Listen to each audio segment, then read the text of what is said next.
Victor Arvidsson yesterday got called for a trip. Heavy emphasis, quotation marks, trip on Detroit's John Merrill. It was a pretty weak call, is what I'm trying to say here. But the call was made. A hot mic picked up referee Tim Peel, who has reffed over 1,300 regular season games, 90 playoff games. After the penalty was called, the mic picked him up saying, "It wasn't much, but I wanted to get a bleeping penalty against Nashville early in the," and then it cuts out.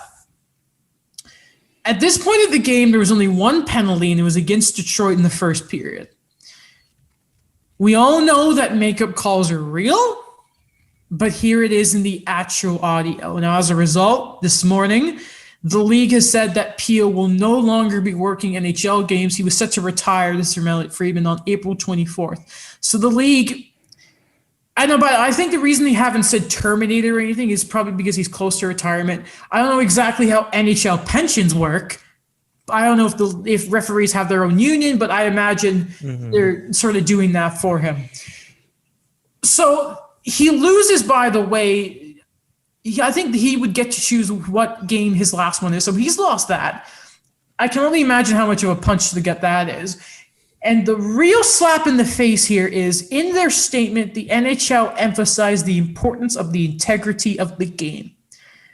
Now, I know you guys don't like it when I mention the royal family, but there is a I think his name is Michael, he was a press secretary. I think it was Michael D. for the Royals back in the day. And he was there when there was an article that the Queen wasn't a fan of what Margaret Thatcher was doing. Now, the big deal there is the Royals are never supposed to take a side. And so the blame was pinned on Michael D, and he lost his job as a result, taking one for the team. And that is exactly what has happened here with Tim Peel. One of the worst kept secrets in officiating in the league has just been spilled. And it is such a joke the way they have responded here. It's embarrassing. It's embarrassing for everybody except the players. Like, everyone involved, the league, the referees, it's just embarrassing. Like, I don't know any other way to put this. Like, when I saw it last night, I think I don't know if I sent it to you guys this morning or if I sent it to you guys last night. I said, we probably should talk about this. But it's just embarrassing. Like, we knew, like, I think a lot of people were shocked, not because it's happening, but because we finally heard evidence that this is true. And I'm honestly, like, I'm kind of disappointed by some of the opinions by people I respect. I'm a little disappointed by some of their thoughts on this. Like, I'm sorry, like, their makeup calls are a joke. I'll tell you, I had an analogy, and I thought about this last night. I took guitar lessons for like 10 years. Before I went in an exam, my guitar teacher said to me, he's like, even when you play, if you ever play live, remember this. When you make a mistake, don't go back to try to fix it, because once you've made that mistake, everything's and you try to go back and fix it, the rhythm's going to be off. It's not going to sound great. It's one thing to admit a mistake, right? To say, hey, guys, I made a mistake. But to blatantly go back and try to fix that, it doesn't make sense to me. And I get the examples not the same, but I think the principle is, why are you purposely doing this? Number one, just do your job better. I guess that would be the thing. Makeup calls are not part of the game. This is an issue. This isn't just an issue in the NHL. I've seen lots of people talk about it. But to come with the idea that this is good or this is okay makes no sense. And hey, when gambling partners, when the NHL starts making these partnerships, you think they're going to be okay with refs making makeup calls? No party involved should be happy with this. Daniel. This is huge. I remember seeing a lot of players, and when you think about integrity, a lot of former players saying, like, why is everyone surprised that this is a thing that's always been going on, everything, that makeup calls just do happen. And it's a weird balance for me, because when you kind of do look at it, it's just crazy with like what the NHL just came out with, like how swift it was. Where a lot of the other things that have been happening, like I know this is a different one, but it just the investigation had a bit more due diligence to it. I'm not saying that it was the right thing to say, but it's something that it's definitely kind of puts a damper. Like I like what you said, Adam, where you're like the truth has been spilled in a way that this thing is happening where, and like the first thing I kind of thought of, like the only way that you are really objective of this thing is in an NHL video game at this point when it comes to this officiating. It's you hope that this is, first off, of course, they're not punishing him. They did not punish Tim Peel for making a bad call. That happens all the time in every sport. He's being punished because he had a mic on. First off, never going to happen again, by the way. We're never going to get mic'd up refs unless it's like an all-star game, because it's going to be Wes McCauley. We like Wes. Steve Dangle doesn't. We like Wes. I love Wes. There is a hope now that maybe this can scare the... First of all, anytime Colin Campbell talks, it's like, I just don't believe you. And he was the one making the statement. That maybe this is the much needed change that the league needs in officiating, because there is the... I like net front battles, but the cross checks anywhere else in the open ice, and again, cross checks. I mentioned the certain jawbreaker earlier on the Philadelphia Flyers, like that. The blatant, just like stuff that never gets called, and the worst thing that has to be changed, we all know it, is the way the game is called in the playoffs is a completely different sport. Now, is the punishment going to be, okay, change the way you officiate? No, it's going to probably be, hey, idiots, don't have a mic on. Is the reality of the change coming here? There won't be any.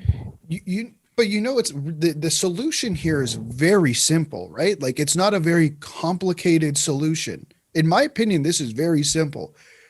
Just call the rule book. Yes. Stop getting so complicated. Oh, game management, this. That's not your job. Your job is not to manage the game. Your job is to watch the play and call the rule book. Mm-hmm. I don't care if someone got tripped and you missed it. Am I going to be pissed off? As a Leafs fan, I watch a game, he misses a trip. You've seen it multiple times, Adam. Am I going to be upset in the moment? Absolutely. You're a very reasonable fan watching games, though. You're very reasonable. We all are. So we like someone else that we watch the games with. He might get a little more. He might get a little more upset than me in the moment.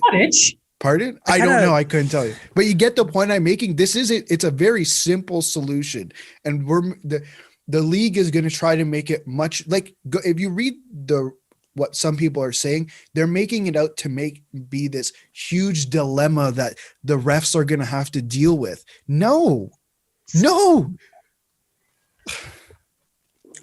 It reminds me of, and I know this is not within the league, but this is WIHF, but it kind of reminds me like when you talk about, Alex, like balancing out the calls that are coming. The one thing I always remember when Gordon Miller kind of talks about it is in like the round robin games where the tournament is going on in Europe, for example, right? With the bigger ice, different officiating. Mm-hmm. You'll see the WHL, the OHL, the Q guys, barrel down these guys, and like Canada gets like 5 penalties a game.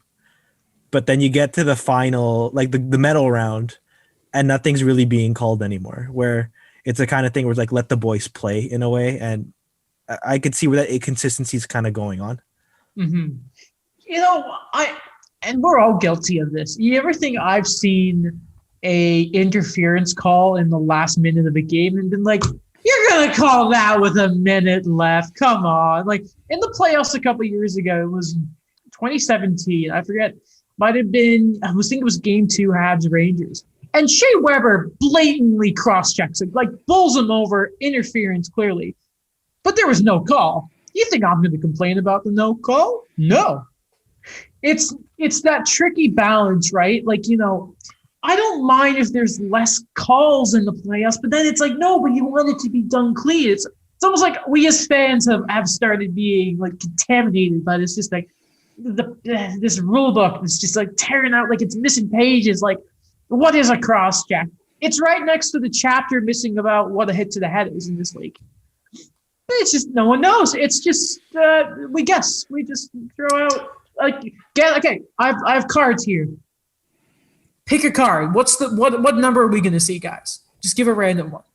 9. 9 of which suit? Diamonds. Heart. Hearts. It's the Jack of Diamonds. That's how the refs decide if something's a penalty now.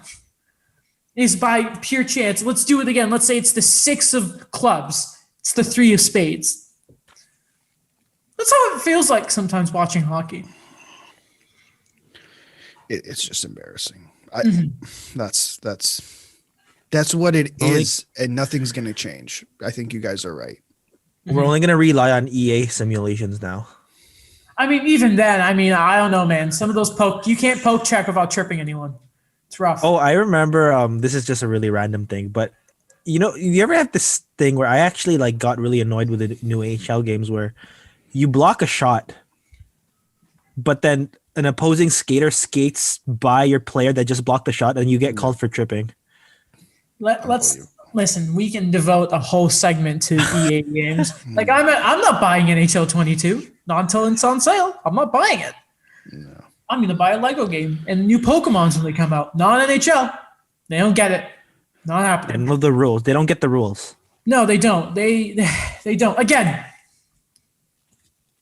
10 of clubs. That's it. That's how we determine it. That's a trip. Okay? Right.